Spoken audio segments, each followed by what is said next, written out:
بسم اللہ الرحمن الرحیم نحمدہ ونصلی علی رسول الکریم وعلی آلہ وصحبہ اجمعین۔ محترم بزرگوں، دوستو، عزیزو، السلام علیکم ورحمۃ اللہ وبرکاتہ۔ رمضان المبارک کے 17ویں تاریخ کو اسلام کی تاریخ نہایت اہم تاریخ ہے، اور جو غزوہ بدر کے حوالے سے بڑا اہمیت کا تقاضا ہے۔ غزوہ بدر ہر سال رمضان المبارک میں اس کی یاد کو منایا جائے اور اس سے بیان کیا جائے، یہ ضروری ہے، کیونکہ یہ واقعہ غزوہ بدر جو روزے کے فرضیت کے سال یعنی ہجری 2 میں فرض ہوا، جس سال روزہ فرض ہوا تھا اسی روزے کے پہلے ہی سال میں یہ غزوہ ہوا، پیش آیا، جو جمعہ کے دن ہوا۔ قرآن کریم نے اس واقعہ کو اپنے اندر محفوظ رکھا ہے، جو اس بات کی دلیل ہے کہ قیامت تک کے لیے اس غزوہ کو یاد کیا جائے اور اسے تمام مسلمانوں کو اپنے ذہن میں نقش کر لینا چاہیے، اپنے ذہن میں یاد رکھنا چاہیے۔ غزوہ بدر جو 17 رمضان الشریف کو پیش آیا تھا، یہ المختصر اللہ رب العزت نے قرآن مقدس میں اسے ذکر کرتے ہوئے یوں بیان فرمایا، وَلَقَدْ نَصَرَكُمُ اللَّهُ بِبَدْرٍ وَأَنْتُمْ أَذِلَّةٌ، بے شک اللہ نے میدان بدر میں تمہاری مدد کی، حالانکہ تم کمزور تھے، حالانکہ بالکل تم کمزور تھے۔ بدر ایک کنویں کا نام ہے جو مدینہ طیبہ سے تقریباً 80 میل کے دوری پر واقع ہے، جو ایک دیہات ہے، جو ایک کنواں تھا جو بہت مشہور تھا۔ اس کے آس پاس کے آبادی کو، پورے دیہات کو ہی بدر کہا جانے لگا، کیونکہ وہ مشہور ہو۔ عقیدہ مسلمان جو مدینہ طیبہ کی حاضری دیتے ہیں، جاتے وقت غزوہ بدر کے میدان میں بھی حاضر ہوتے ہیں، اور وہاں پر حاضری دینا باعث ثواب ہے، کیونکہ امت مسلمہ کے ان شہداء کرام جو صحابہ کرام شہید ہوئے، صحابہ کرام کا حق ہے کہ جنہوں نے اسلام کی بقا، اسلام کی حفاظت کے لیے اپنی جانیں قربان دیے، تو خدا توفیق دے تو جو بھی حج عمرہ کے لیے جائے، اللہ تبارک تعالیٰ فضل فرمائے، تمام مسلمانوں کو یہ سعادت بخشے، تو وہاں پر بھی حاضری دے۔ خدا تعالیٰ نے مسلمانوں کو میدان بدر میں بدر کا تذکرہ کرتے ہوئے فرمایا وَأَنْتُمْ أَذِلَّةٌ، اللہ نے قرآن میں ارشاد فرمایا وَأَنْتُمْ أَذِلَّةٌ، جس کا معنی ہے حالانکہ تم کمزور تھے، حالانکہ تم بدر میں کمزور تھے۔ قرآن یہ بتانا چاہتا ہے کہ کسی بھی میدان میں فتح و کامیابی کا ذریعہ صرف اور صرف خدا تبارک تعالیٰ کی فضل سے ملتی ہے۔ خدا تبارک تعالیٰ جسے چاہے فتح و کامیابی عطا فرما دے۔ حالانکہ دشمن کے مقابلے کھڑے ہونے والے بڑے کمزور تھے، دشمن کے اعتبار سے مسلمانوں کی تعداد ہر چیز میں کمزور تھے۔ مسلمانوں کی تعداد میں بھی کمی تھی، 313 تھے، جو کہ کفار تقریباً 1000 یا 950 تھے، جو سواری کے لیے صرف 17 اونٹ اور 2 گھوڑے تھے۔ مسلمانوں کے پاس 6 زرہ تھی، 8 تلواریں تھی، جبکہ دشمن کے پاس 100 گھوڑے، 700 اونٹ، باکثرت زرہ اور بہت سارے ہتھیار تھے۔ اگر اصولاً جو دنیا کا ایک نظام ہے کہ جس کے پاس ہتھیار ہوں گے، جس کے پاس پاور ہوگی، وہ کامیاب ہو جائے گا، یہ دنیا کا اصول ہے، لیکن اصل کامیاب وہ ہوتا ہے جسے اللہ رب العزت کامیابی دینا چاہے گا، وہ کامیاب ہوگا۔ یہ دنیاوی طاقت کے بلبوتے پر ہو سکتا ہے وقتاً فوقتاً آپ کو لگے کہ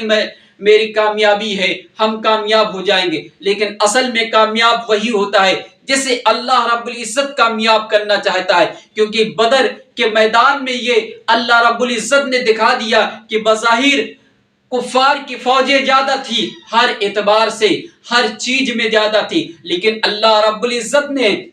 مسلمانوں پر کرم فرمایا، اور اللہ خدا وحدہ لا شریک نے غزوہ بدر میں کمزور مسلمانوں پر کرم فرما کر ان کی مدد فرمایا، اور قیامت تک کے مسلمانوں کو یہ بات تسلیم کرنے کے لیے عملی دعوت دیا اور فرما دیا کامیابی و کامرانی خدا کی مدد سے نصیب ہوتی ہے، صرف تم خود کو، صرف ہم سب اپنے آپ کو اس قابل بنائیں کہ خدا تبارک تعالی ہماری مدد کرے، خدا تبارک تعالی ہماری مدد کرے، کیونکہ اللہ رب العزت نے قرآن مقدس میں دوسری جگہ ارشاد فرماتا ہے وَلَا تَهِنُوا وَلَا تَحْزَنُوا وَأَنْتُمُ الْأَعْلَوْنَ إِن كُنتُم مُؤْمِنِينَ،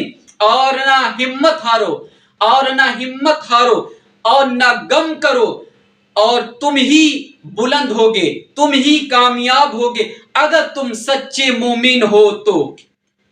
یعنی مومن کامل ہونا خدا کی طرف سے کامیابی و کامرانی کی ضمانت ہے۔ جو مومن کامل ہوتا ہے، کامل ہو جائے تمام مومن، تو اللہ فرماتا ہے کہ یہ اس کے لیے ضمانت ہے کہ اللہ تبارک تعالیٰ اسے کامیاب کرے گا۔ غزوہ بدر میں شریک ہونے والے وہ مومن کامل تھے جو خدا کی مدد کے مقابلے میں دنیا کی ہر طاقت کو کمزور جانتے تھے، تبھی تو اللہ تبارک تعالیٰ نے ان کی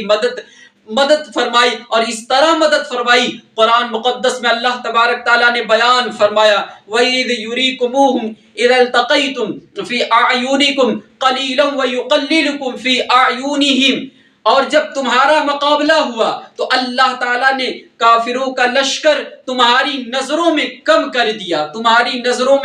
دیا، اور کافروں کا لشکر تمہاری نظروں میں کم کر دیا، اور تمہیں کم کر دیا کافروں کے نظر میں۔ اللہ تبارک تعالی مسلمانوں کی تعداد 313 تھی اور کفار کی تعداد کم و بیش 950 تھی، تو ایسا نہ ہو کہ کہیں مسلمان یہ تعداد دے کر گھبرا جائیں، تو اللہ رب العزت مدد کے لیے مسلمانوں کی نظروں میں کافروں کی تعداد کو کم کر دیا۔ وہ بظاہر زیادہ تھے لیکن دکھ رہے تھے کم، اور کافروں کے بھی نظر میں مسلمانوں کی بھی تعداد کو کم کر دیا، اس لیے کہ کہیں یہ تعداد زیادہ دے کر بھاگ نہ جائیں، کیونکہ وہ بدر کا جو